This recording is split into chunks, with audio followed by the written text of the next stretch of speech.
Muy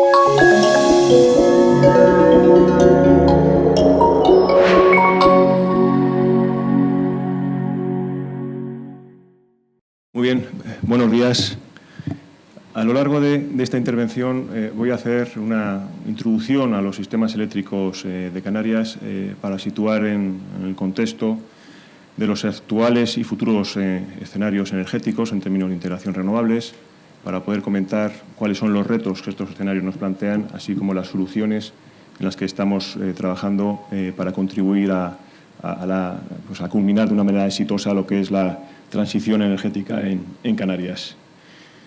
En primer lugar, como todos sabéis, Canarias, 7 islas, pero 6 sistemas eléctricos, 2 de ellos están interconectados actualmente, Lanzarote y Fuerteventura, de un tamaño muy desigual. Las islas capitalinas, las principales islas, Tenerife y Gran Canaria, de un tamaño muy similar, tanto en punta de potencia como en demanda de energía consumida a lo largo del año, y una diferencia de aproximadamente 80 veces tamaño respecto a la isla más pequeña, que es la isla del Hierro. Bueno, algunos datos para que dispongáis ahí de ellos. Tradicionalmente, el mix de generación, la cobertura de la demanda, ha estado predominantemente basado en combustibles fósiles. Sin embargo, pues se han empezado a dar ya pasos, esto ha empezado a cambiar desde el último año. El mix de generación está compuesto por unos, redondeando, 2.400 megavatios de generación térmica, propiedad de Endesa Generación, y aproximadamente unos 600 megavatios, propiedad de múltiples agentes, que se distribuyen entre eólica, del orden de 400 y pico megavatios, y unos 168 megavatios fotovoltaicos. Esto supone actualmente una potencia instalada de un 20,3% respecto al total. En cuanto a qué significa esto en el mix de producción en el año 2018, bueno, podemos verlo ahí. La integración de energías renovables hecha en el 18 fue de un 10,5%, si bien hay que significar de una manera muy especial que el grueso del contingente de la nueva generación renovable, la nueva generación eólica puesta en el contexto del cupo canario, se puso en servicio a lo largo del último trimestre del año pasado, principalmente los meses de noviembre y diciembre, y por tanto no se ven reflejados, lógicamente, en esa contribución en el año 2018. Sus efectos se verán evidenciados pues, cuando cerremos el año 2019. Esta penetración de energías renovables pues, ha sido desigual a lo largo de los diferentes sistemas eléctricos que conforman Canarias. En los extremos tenemos La Gomera, donde pues, prácticamente el 100% de la energía eléctrica consumida lo ha hecho a través de fuentes fósiles. Y en el extremo contrario, el caso del Hierro, donde más de la mitad de la energía consumida en el año 2018 tuvo su origen en la generación eólica que hay instalada en dicha isla, y particularmente en la instalación de Corona del Viento. Las islas capitalinas, pues en torno al 10-12%. ¿Y cuáles son los escenarios en términos de potencia instalada renovable y particularmente eólica en los 3 sistemas principales? Bueno, podemos ver en esta columna cuál era la potencia eólica instalada hace aproximadamente un año y medio, la potencia eólica instalada alrededor de septiembre del año pasado y la foto actual en cuanto a potencia instalada. Redondeando, prácticamente podemos decir que en un año y medio casi se ha triplicado la potencia eólica instalada en el conjunto de las Islas Canarias. ¿Cuáles son las siguientes fotos? Bueno, como ha anunciado el consejero y el viceconsejero, están en marcha un nuevo procedimiento de ayuda al desarrollo de las energías renovables, en este caso las energías eólicas, que sumando lo que contempla para cada una de las islas nos llevaría a 217 megavatios adicionales, que haría que en Gran Canaria hubiera 243 megavatios, Tenerife 251, Lanzarote, Fuerteventura 131 megavatios. Y la foto Horizonte 2025, objetivo del Gobierno de Canarias, el porcentaje ya comentado también por el consejero, del 45% de penetración de las energías renovables en el consumo de energía eléctrica. Con estas cifras en cuanto a potencia instalada, en este caso ya conjunto eólica y fotovoltaica. Estamos hablando de más de 600-700 megavatios de potencia instalada en Tenerife y en Gran Canaria. ¿Esto es mucho o es poco? ¿Es fácilmente integrable o presenta retos y dificultades? Bien, para que os hagáis una idea, en estas gráficas, para cada uno de los sistemas, Lanzarote, Fuerteventura, Gran Canaria y Tenerife, el color esta que estoy señalando ahora mismo representa la potencia renovable instalada a día de hoy. En color naranja, la potencia renovable que se deriva del objetivo contemplado para el año 2025. Y las siguientes columnas son la potencia punta máxima diaria consumida en cada una de las islas, y la siguiente es la potencia valle consumida también en cada una de las islas. Podemos ver cómo en Tenerife ya hay una potencia renovable, 303 megavatios, que es superior al mínimo de potencia que se consume en Tenerife. Bien es cierto que de estos 300, actualmente 107, 108 megavatios corresponden a fotovoltaica que no están en las horas nocturnas. Pero comparemos hacia dónde vamos. 700 megavatios, que es una potencia instalada que ya no solamente que exceda el mínimo de consumo diario en la isla, sino que excede el máximo de potencia consumida en cada una de las islas. En todo sistema eléctrico, generación igual a demanda. La generación renovable máxima que se puede integrar en un sistema eléctrico es la demanda del sistema menos la generación térmica que haya que mantener por motivos de seguridad. Con lo cual ya vemos que con estas cifras pues hacen falta herramientas de flexibilidad y particularmente herramientas de almacenamiento energético para poder integrar todas estas energías de una manera eficiente y eficaz en el sistema. Los retos que plantean la integración de energías renovables son variados, desde la tecnología hasta su propia variabilidad. Me voy a centrar aquí exclusivamente en lo que tiene que ver con la variabilidad. Es una generación pues, que está disponible cuando hay recurso primario, sol, viento, pero que está desacoplado del hábito de consumo del usuario final.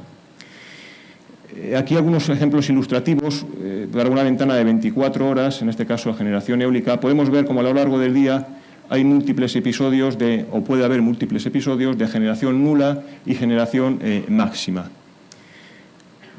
Aquí lo vemos igual con otro régimen de variabilidad. Claro, generación igual a demanda. Si la renovable hace esto, tiene que haber alguien que compense, alguien que aporte la flexibilidad suficiente como para compensar en sentido contrario, en la misma magnitud y en los tiempos de evolución de esta variabilidad, para garantizar que la generación sea igual a la demanda.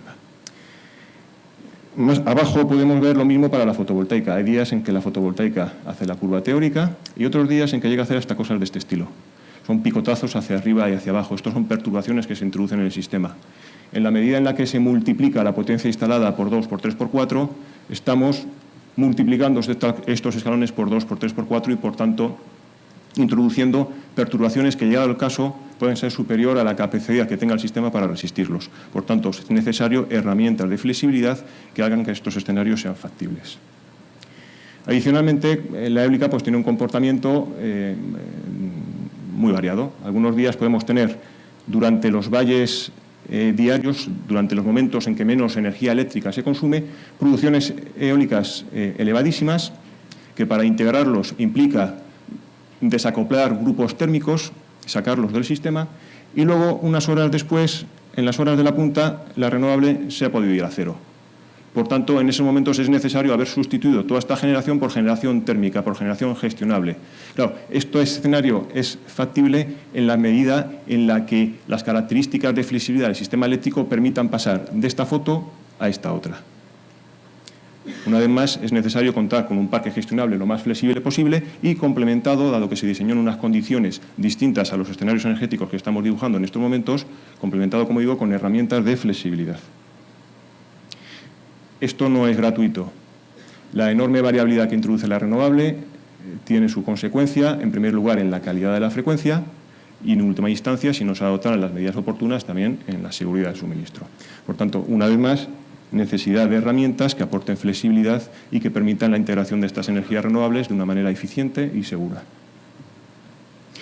Algunos ejemplos sacados, el ejemplo ya comentado por el consejero del fin de semana pasado, podemos ver aquí la eólica, un 51% de participación en la cobertura de demanda de la isla de Tenerife el pasado fin de semana. Todo esto es eólica y esto otro es la distribución entre ciclos combinados y turbinas de vapor. A mayor cantidad renovable aquí, menor hueco para la térmica, que puede hacer luego falta aquí. Bueno, este escenario presentó una generación eólica muy constante a lo largo de las 24 horas, se suplementó con la fotovoltaica y permitió alcanzar una generación renovable de 244 megavatios en esta hora de aquí, y un poquito después un máximo récord de participación de las renovables en la cobertura de la demanda, con un 54% de participación de renovables en esa foto particular. Este es otro escenario de esta misma semana. Eólica nula durante el valle y pues un comportamiento en este caso bastante alineado con la fotovoltaica. En esta foto particular, en este instante particular, pues una participación de aproximadamente el 40% en la cobertura de la demanda. Sin embargo, fijaros lo que pasa en la punta, 0. Es necesario, este escenario ha sido factible, pero en la medida en la que haya más generación renovable instalada, estos escenarios se pueden acusar porque se van a ir hacia arriba, pero esta foto puede seguir estando ahí. Es necesario herramientas de flexibilidad. Además, vemos que la variación de la generación renovable puede pasar de 0 a valores máximos en periodos de tiempo muy cortos. Otro ejemplo aquí, podemos ver igualmente en esta ocasión durante el valle no había producción renovable y como en el transcurso de 1 hora, 2 a lo sumo, la generación renovable se nos ha ido a tope, se nos ha ido arriba. Claro, la generación renovable aumenta, la generación convencional lo tiene que bajar, tiene que ser capaz de seguir estos ritmos. Y como he dicho antes, la generación térmica pues tiene unas limitaciones en cuanto a su funcionamiento, rampas de subida, bajada, tiempos de acoplamiento, tiempos de desacoplamiento, periodos mínimos en los que tiene que permanecer desacoplado. Son condicionantes que hay que ser capaz de integrar con todos estos escenarios. En todo caso, en la medida en la que vaya integrándose más generación renovable, va a ser necesario mayor flexibilidad en el sistema. En este contexto, ¿qué estamos haciendo desde Red Eléctrica en el ámbito de nuestra responsabilidad y de nuestra actuación para posibilitar esa evolución de los escenarios de transición energética de una manera segura y exitosa? Bien, pues por un lado, desarrollo de la red de transporte. Las renovables no se conectan por wifi, es necesario conectarlas a la red de transporte, en primer lugar para conectarlas y después para poder evacuar y transportar su energía hasta los puntos de consumo. En este contexto, la planificación energética aprobada para Canarias contempla un volumen de inversión de aproximadamente 1.000 millones de euros para Canarias, que representa en torno al 20-25% del conjunto de toda la inversión para el país. Estas inversiones están destinadas precisamente a posibilitar la conexión y evacuación de las energías renovables, a reforzar la red de transporte para aportar seguridad mallado en aquellos puntos donde son débiles y también para las interconexiones. Y esto, pues acabamos de completar el plan eólico canario, que ha supuesto el desarrollo de una serie de subestaciones perfectamente integradas en el territorio, en colaboración con una universidad de arquitectura. Prácticamente pues parecen edificios de diseño más que instalaciones industriales. Estamos trabajando en las interconexiones. Todo sistema eléctrico, cuanto más interconectado está y más grande es más robusto y más seguro. Por tanto, está en mejores condiciones de integrar mayores contingentes de generación renovable. Además, las interconexiones posibilitan reducir la necesidad de reservas y incrementar el uso de aquellos recursos que sean más eficientes.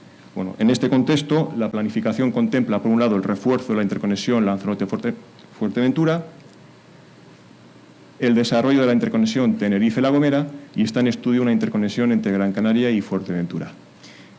El reto suele ser la profundidad del mar para poder realizar estas interconexiones. Almacenamiento. Ya ha salido comentado en la presentación del viceconsejero cuáles han sido los hitos alcanzados en cuanto a la integración de energías renovables en la isla del Hierro.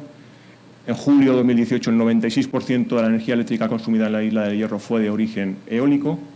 Desde el comienzo de la operación comercial de la instalación de Grona se acumulan más de 3.800 horas, siendo 100% renovables, es decir, sin un solo grupo térmico acoplado, y el periodo más largo de manera consecutiva fue 18 días consecutivos en un grupo térmico, alcanzado en febrero del año pasado. Un ejemplo de operación de este sistema donde se evidencia la necesidad de herramientas de flexibilidad y de almacenamiento lo podemos ver en estas gráficas. Se representa la demanda, la producción eólica y el saldo neto entre la generación y el bombeo de la central de Grona que hay en esta isla, para una ventana temporal de 24 horas. Podemos ver cómo a lo largo de un mismo día hay periodos en los que la eólica prácticamente duplica la demanda del sistema en ese momento. Si no hubiera capacidad de almacenamiento, todo esto fuera. no se podría integrar. Y como unas horas después o unos minutos después, incluso la eólica se va a cero literalmente. Y esto ocurre varias veces en un mismo día. Es necesario un equipo suficientemente flexible como para poder seguir toda esta variabilidad hacia arriba, hacia abajo.